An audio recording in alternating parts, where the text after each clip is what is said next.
Progressive आरो People Giant Action Committee for Women Movement-नि जुथाइ सोमावसारग्रा हान्जानि हांख्रायनाय आरो बानजायनाय बादियै दिनै आलादा बड'लेण्ड रायजो दाबिनानै 3 घन्टा जे सोमावसारनाय धर्ना हाबाफारि बे हाबाफारिखौ दैदेननाय चिरां जिल्ला दुलाराय बर' फरायसा आफादनि आफादगिरि बिथां फनिन्द्र बसुमतारी जिल्लानि गासैबो मावथि लोगोफोर दिनैनि बे हाबाफारियाव नुजाफैनो हानाय मानगोनां बिथां एमसिएलए बिथांमोन बेयावनो बाहागो लानो हानाय इउपिपिएलनि गासैबो मावथि बिथांमोन बेयावनो बाहागो लानो हानाय एनजेपि प्रग्रेसिभनि होम सेक्रेटारि बिथां आइ डमिनिक एसिस्टेन्ट एजुकेशन सेक्रेटारि बिथां डि बिनायसा बेयावनो दङ पिपल जायन्ट एक्शन कमिटिनि एडभाइजार मानगिरि बिथां अकुल चन्द्र बसुमतारी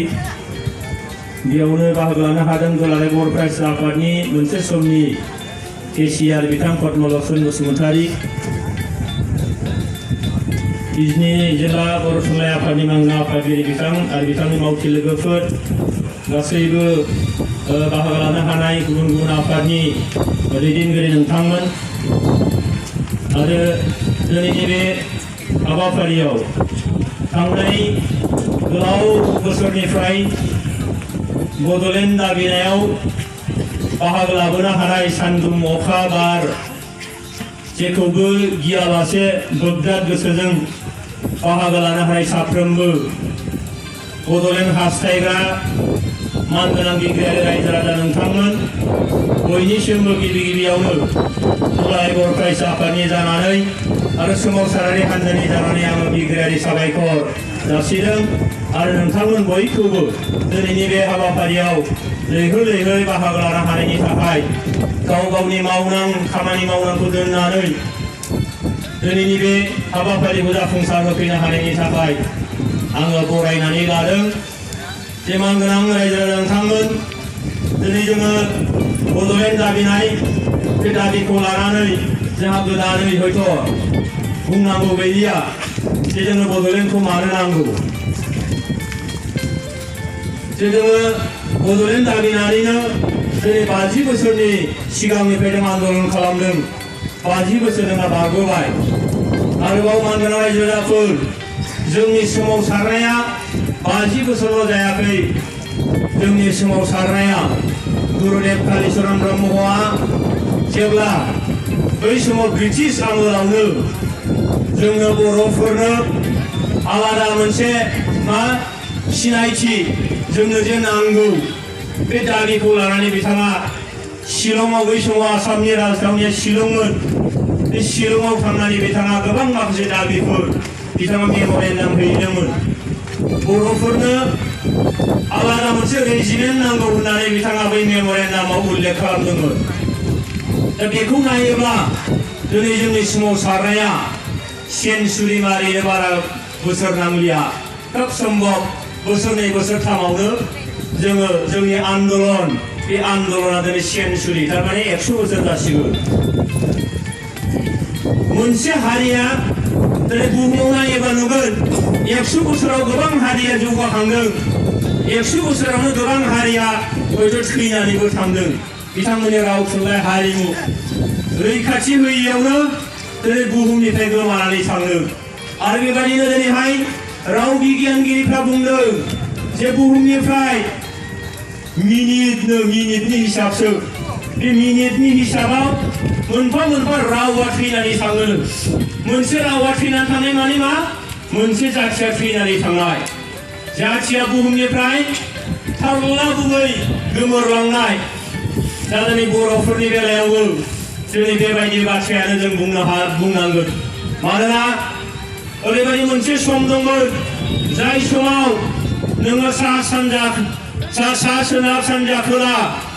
थाबायनानै नोङो फोजोबनो हायै मासै मास बोसोरै बोसोर सानजानिफ्राय सोनाबहा थाबायनानै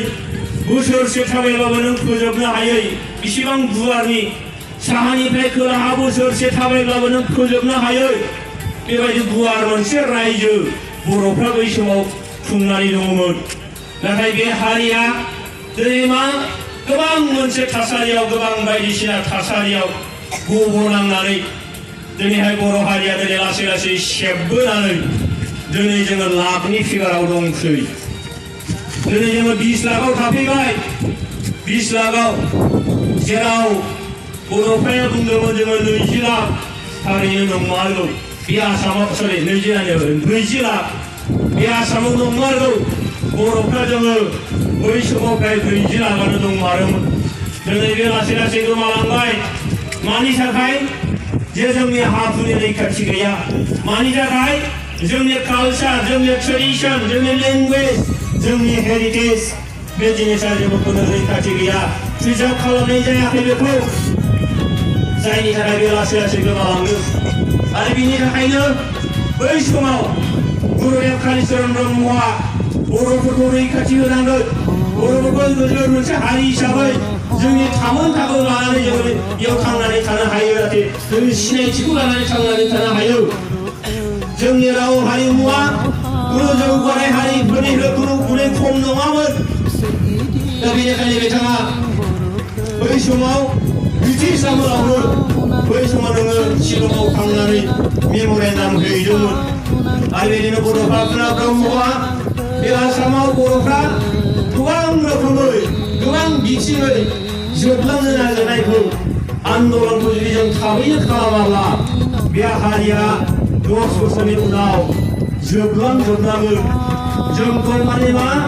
मेगनिफाइं ग्लासजों नायब्लाबो नुनाय नङा, बेबायदि मोनसे थासारि फैगोन। बेखौ नायनानैनो बिथाङा बै समाव आन्दलनखौ खालामदोंमोन। आरो ओरैबायदि आन्दलन खालामदोंमोन, सारा आसाम सारा भारतआ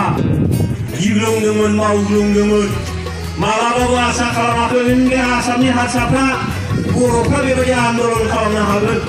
माब्लाबाबो सानाखैमोन बै भारत हादराव थानाय गुबुन हारि हारिसाफ्रा जे बर'फ्रा जायखौ नामबो खोनायाखै, मुं मिथिया, सिनायथि मोनथिया, महर मोखां जेबो मोनथिया, जोंखौ नोङो नेपालनि मानसि होननानै बुङोमोन। दिनैबो गोबां जायगायाव दिल्ली मुम्बाइआव थाङोबा जोंनि महर मोखां नायनानै नेपालि होननानै बुंनो नागिरो। जोंनि सिनायथिया दाबो गोजोर नङा। दा बेखौ नायनानैनो बड'फा ब्रह्मआ ओरैबायदि आन्दलन खालामदोंमोन जायखौ भारत हादरा मोनथिदोंमोन। जोंनि सिनायथिखौ बड'फा ब्रह्मआ बै समाव गायसननानै गालांनो हादोंमोन। नाथाय मानगोनां रायजो राजाफोर, सिनायथि मोनबानो जानाय नङा, बे सिनायथिया गोजोर जानांगोन। जोंनि थामोनथाया गोजोर जानांगोन। जोंनि थामोनथाया गोजोर जानांगोन। सिनायथिया जोंनि राव, थुनलाइ, हारिमु, जोंनि ट्रेडिशन, बे गासैखौबो लानानै जों सिनायथि जानो मोननांगोन।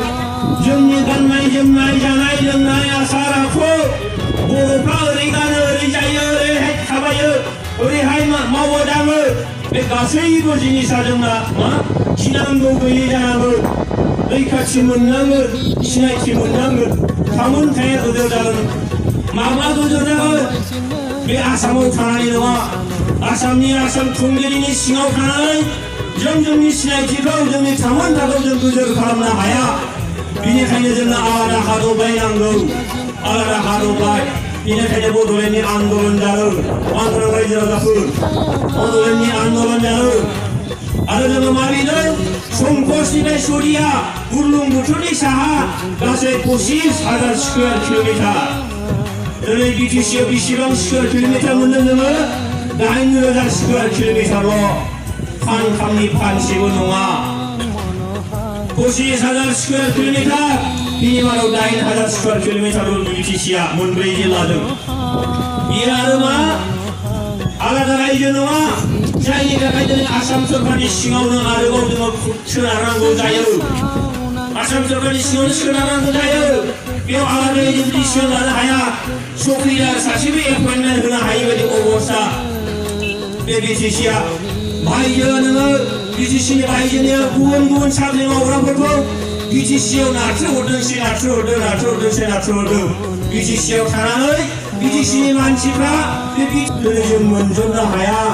दा बेबायदिब्ला जों बोरै गोजोनगोन? गुबुन फारसे दिनै नों नायदो बिटिसिनि बायजोआव सारा आसामाव दिनैबो नोङो 10 लाखनि खम नङा बर'फ्रा 10 लाखनि बांसिन मानसिया दिनैबो बिटिसिनि बायजोआव बर'फ्रा गोदाव सोरावै दङ खुनु बेंनाय गैया खुनु रैखाथि गैया बिथांमोना बिजाब नांगौ होननानै बिहैब्ला बै आसामनि अफिसारफोरजों सोंखारि जायो बर'फोरनो बिटिसिआव गाबनाय थां क'क्राझाराव बिनानै लाय बे बोरै जानो हायो मानग्रा रायजो राजाफोर बै बिटिसिनि बायजोआव थानाय बर'फ्रा दिनै मा गोरबो बुंजासे मानोना बिथांमोनाबो आन्दोलन खालामदोंमोन बिथांमोनाबो जिउ बावदों बिथांमोनाबो मानसिया बिथांमोनाबो दिनै जेलाव जोबजादों मोनसेल' जायगा गहपुर होननाय जायगा बे जायगायावनो बिथांमोना 532 जन मानसिया बै समाव आन्दोलननि मुङाव दानथारजादों सुथारजादों गावथारजादों बिथांमोना बे गहपुरा दिनै बिटिसिआव हाबाखै बै सानजा सोनाबनिफ्राय सानजा बिटिसि सिमासिम जोङो थांनायाव जेसेबां सम लायो सानजा सिमानिफ्राय गहपुरसिम थांनायाव बिनिफ्राय डाबल सम नांगौ इसिबां गोलाव बोरै थाबोनानै दङ दिनै बिथांमोना बड'लेण्ड आन्दोलन होनोबा दिनैनि जे धर्ना बे धर्नाखौ बिथांमोना बै जायगायाव खालामदों बै जायगायाव खालामगासिनो दङ दा होमबा रायजो राजाफोर जे जोङो मा बे बर'फोरखौनो माखासेखौ नोङो बिटिसि होबाय माखासेफ्रा गुबुन गुबुन काउन्सिलाव थाबाय आलाय सिलायै जेबो मोनथाय मोनाखै जेबो रैखाथि मोनाखै दिनै बेबायदि लाजि फोनांजादों क'क्राझाराव थां बिजाब नांगौबा साख्रि मावनोबा क'क्राझाराव थां माबा माबि सुजुग सुबिदा नांगौबा क'क्राझाराव थां हाखु नांगौबा क'क्राझाराव बिहै बे बाथ्राखौ दिनै बिथांमोना बुंजादों बिसिबां लासिं सिं बियो बिसिबां दुखुनांथाव बिखा गावथाव दिनै बिथांमोनहा आसामनि एसेम्बलि इलेक्सन जायोबा भट होयो बे हारसा मानसिखौनो जायगा जायगा देरहा होयो नाथाय देरहा होखांनानै बिथांमोना मा बिथांमोना अबदान मोनो मा फिथाइ मोनदों मा बान्था मोनखो बिथांमोना जेंना सुस्रांनो थाखाय बुंहैयोब्ला बिटिसिखौ थोनहरजायो बिसिबां दुखुनांथाव बिसिबां गोरबो गावथाव मानग्रा रायजो राजाफोर दा बेनिखायनो दिनै जों आन्दोलन खालामफिनदों जोङो आन्दोलनखौ नेथ'दोंमोन गोदान सरकार फैबाय मोनसे सेकेन्ड टार्मनि बिथांमोना मा पलिसि डिसिसन लायो नायनांगौ दङ बिथांमोनखौ मा हाबाफारि लायो माबायदि बिसिबां बिथांमोना बेबायदि जेंनाखौ सुस्रांनो थाखाय बेसेबां आग्रह जायो बे बाथ्राखौ नायनांगौ दं होननानै जों दसे सम थाथ'दोंमोन इलेक्सननि उनाव नाथाय जों बे नेनानै थाथ'नायावनो नै एखेबारे गोदानथारै काश्मीर जम्मु काश्मीर सेपारेट स्टेट खामोन बियो बे सेपारेट स्टेटखौनो नोङो मा खालामबाय सेपारेट स्टेटखौ नोङो एबलिश खालामनानै मोननै union territory Jammu and Kashmir आरो लादाखआ सिगांनिफ्राय 6 शेड्युल खामोन 6 शेड्युल ओनसोल बिथांमोनखौ दिनै इउनियन टेरिटरियाव आपग्रेड खालामनाय जाबाय जम्मु एन्ड काश्मीर मोनसे सेपारेट स्टेटमोन बेखौ नोङो गाहायाव बोख्लायनानै इउनियन टेरिटरि बानायनाय जाबाय इउनियन टेरिटरिनिफ्रायनो सेपारेट स्टेट खालामनाय जायो उल्थायै सेपारेट स्टेटनिफ्राय बोख्लायनानै इउनियन टेरिटरि दाफैनाय जाबाय दा जिखियानो जाया जों सानदों लादाखआ 6 शेड्युलमोन जोंनियाबो दिनै 6 शेड्युल दङ 6 शेड्युला जोंना बड'लेण्डनि थाखाय फिसा बे बिटिसिआ बेखौ जोङो सिमाखौ जोंहा सानजाहा जेसेबां हायो नारनांगौ जोंहा ओरैहाय खोलाहा नारनांगौ दङ संकसनिफ्राय सरियासिम बे जिनिसखौ जोंहा थिग खालामनांगौ दङ दा बेनिखायनो बे लादाखखौ जुदि नोङो इउनियन टेरिटरियाव जुदि आपग्रेड खालामबायब्ला सेन्ट्रेल गभर्नमेन्टआ दिनै पलिसि डिसिसन फैबाय खोमा बेनिखायनो दिनै जोङो मा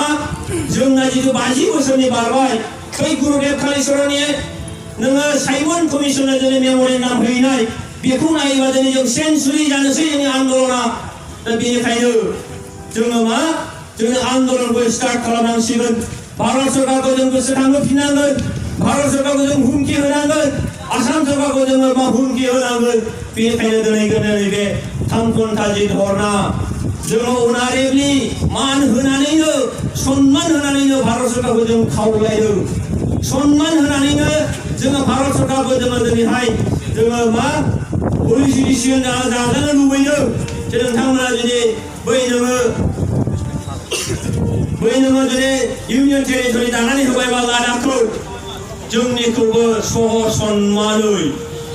सन्मानै नोंथांमोना बेखौ मा जोंनोबो सेपारेट स्टेट दानानै होनांगौ दा ओंखायनो मानगोनां रायजो राजाफोर जोंना जाहैबाय जों मालायनि हा बियाखै जों जोंनि हाखौसो बिदों माबायदि जोंनि हाखौ बिदों जे ट्राइबेल बेलेन्ड संकसनिफ्राय सुरिया बुरलुंबुथुरनि साहा गासै 32टा 32टा ट्राइबेल बेलेन्ड खौसो जों बिदों बड'लेण्डआ रावनिबो हा बियाखै जों फेल लेबसोबो एगेन्स्टबो जायनि थाखायनो जों जोंनि स्ल'गानाव होयो बे हाया जोंनिखा ओइ माटि आमारि दिस लेन्ड इज आवर लेन्ड जों बेखायनो स्ल'गानाव होयो मानो होयो मानगोनां रायजोफोर जे 1886 आव ब्रिटिशफ्रा बे जों बर'फोर थानाय बर' जोलैफोर थानाय बे ओनसोलखौ जों जे गोजाम हारि गोदो गोदायनिफ्रायनो बै राजा महाराजा जुगनिफ्रायनो सैथो जुगनिफ्रायनो जे जों दङ नारखो उदांनि बाथ्रा नरकासुरनि बाथ्रा जायखौ नरकासुर होनना बुङो असुर होनना बुङो नारखो उदांनो बियो बर' राजा दा सैथो जुगनिनो बाथ्रा बियो सैथो जुगनिनो बाथ्रा दा जोंहा रायजो खुंबोगासिनो दङ जुगा मोननैनो जोङो जुदि सैथो जुगाव रायजो खुंदोंबा सैथो त्रेता दापर आरो खोले जुगनो बे मोनब्रै जुगावबो जों दं दिनैबो जों दङ दा बेखौ सनमान होनानैनो बै समाव ब्रिटिश गभर्नमेन्टआ जों थानाय ओनसोलखौ मा आयेनजों बेंख'नानै दोनदोंमोन आयेन दानानै जे बे बर' बा बर' जोलै थानाय ओनसोलखौ रावबो डिस्टार्ब खालामनो मोना जौगासार हारिफ्रा बिथांमोना बे बिथांमोननि गोदो गोदायनिफ्राय थानाय बिथांमोना गोग्लैसोनाय हारि बेनिखायनो बिथांमोनखौ रैखाथि होनांगोन बेबायदि होननानै बिथांमोना बेखौ बेंनानै दोनदोंमोन आरो बेबायदियैनो जाय जाय ओनसोलखौ ब्रिटिशफोरा बेखौ बेंनानै दोनदोंमोन बे ओनसोलखौनो भारत उदांस्रि जानायनि उनाव आसाम सरकारनि बे गिबि मन्थ्रि बिथां गपिनाथ बरदलैजों बै समाव ट्राइबेल लिगमोन ट्राइबेल लिगजों सावरायनानै बे ट्राइबेल लिगानो आथिखालाव ट्राइबेल संघ सावरायलायनानै बेखौ मा ट्राइबेल बेल आरो ब्लक दानानै होनाय जादों दा होमबा मानगोनां रायजो राजाफोर नोंथांमोना रोखा जा जे जों जे बे हाया जोंनि का होनदों जोंनि खायानो मा बियो बे रावनिबो नङा बियो सोरनिबा नङा बियो बे जोंनियानोखा जायखौ ब्रिटिशफ्रा गनायदोंमोन जायखौ आयेन दानानै बेंख'नानै दोनदोंमोन आरो बिदिनो ट्राइबेल बेलेन्ड दानानै होदों गासै नोङो 49था ट्राइबेल बेलेन्ड दंमोन बिनिनो 32टा संकसनिफ्राय सुरिया बुरलुंबुथुरनि साहा बे 32टा ट्राइबेल बेलेन्ड खौसो जों रायजो बिदों दा होमबा नायनांगौ रायजोफोर 1 इन्सिबो जों मालायनि हा बियाखै जेराव सैथो जुगनिफ्राय आरम्भ खालामनानै आं दहाय बुंनाय बायदि सानजानिफ्राय सोनाबहा नोङो बोसोरसे थाबायब्लाबो नोङो बर' रायजोखौ नोङो थाबायनानै फोजोबनो हायामोन साहानिफ्राय खोलाहा नों थाबायब्लाबो फोजोबनो हायामोन बे रायजोआ फैयै फैयै नोङो मा 32टा ट्राइबेल बेलेन्ड थाबथाफैदों जायखौ जोङो आसामखौ डिभाइड खालामनायनि बाथ्रा बुंदों डिभाइड आसाम 50-50 नि बाथ्रा खुनु गोरोन्थि नङा बेयो जोंनि हाखौनो जों राननायनिसो बाथ्रा बुंदों मानगोनां रायजोफोर जों जोंनि हाखौनो राननायनिसो बाथ्रा बुंदों दा बेनिखायनो जों भारत सरकारखौ खावलायदों जे सम थानायावनो नोंथांमोना जुदि लादाखखौ जुदि इउनियन टेरिटरियाव जुदि नोंथांमोना आपग्रेड खालामबायब्ला जोंनि बड'लेण्डनि जे बाथ्रा जुदि 60 एसे दंखायो बेखौ आपग्रेड खालामनानै जों नोंथांमोनहा सेपारेट स्टेट दानांगौ मानगोनां रायजोफोर बड'लेण्ड आन्दलनखौ बड'फाया मानो खालामनो गोनां जायामोन बिनि आन्दोआव माखासे बाथ्रा दङ दानि गोबाङानो हयथ' मोनथिला जानो हागौ गोबाङानो बै समावबो आन्दलन खालामदों थांनांगौ सिंनि बाथ्राखौ मोनथिया जानो हागौ दिनै गोदान जोलै फैबाय आन्दलन खालामग्रा बिथांमोना मोनथिया जानो हागौ जोंनि आन्दलना आसाम एकर्डनि बाथ्रा मानगोनां रायजोफोर आसामनि फरायसा आफादा 1985 आव मोनसे एकर्ड खालामदोंमोन भारत सरकारजों जि समाव माने राजीव गान्धीया प्राइम मिनिस्टारमोन बे समाव आसाम एकर्डनि 6 नम्बर क्लज जेरावनाखि मा असमिया मानसिनि रैखाथिनि बाथ्रा बुंदों आरो बिथांमोना बेखौ डिफाइन खालामनो नागिरदों जे आसामाव थानाय गासैबो हारिसायानो बे असमियानो जोङो बर' जोंहा राव दङ हारिमु दङ गासैबो दंजोबो जोङो हारसा नङा जों बर' जोङो बिनि सिङाव थांनो हाया बेनिखायनो जोंनो आलादा रायजो नांगौ होननानै बै समाव जों जितु बिनि थागिबिखाबो जोंहा ट्राइबेल बेलेन्सबो दंखायो आरोबाव दिनै जोंखौ फोजोबनानै सेबै सेबै जोङो 40 लाख दंमोन बै समाव बे 40 लाखखौबो आरोबाव फोजोबनानै जोंखौ असमिया बानायनो नागिरदोंमोन बै समाव जायनि थाखायनो जों नङा बिथांमोना लुबैनाय बायदि बिथांमोना साननाय बायदि जों नङा होननानैनो जोंनि बे आन्दलन जादोंमोन आरो बेखौनो दिनैहाय गोदानै नै दाख्लै कमिटि दाफिनबाय दिनै मा 33 बोसोरनि उनाव बे एकर्ड खालामनायनि 33 बोसोरनि उनाव गोदानै नै दाख्लै कमिटि दाबावबाय नैबे मा 6 नाम्बार क्लजखौ मावफुंनो 6 नाम्बार क्लजखौ बेखौ मावफुंनायाव जुदि थारैनो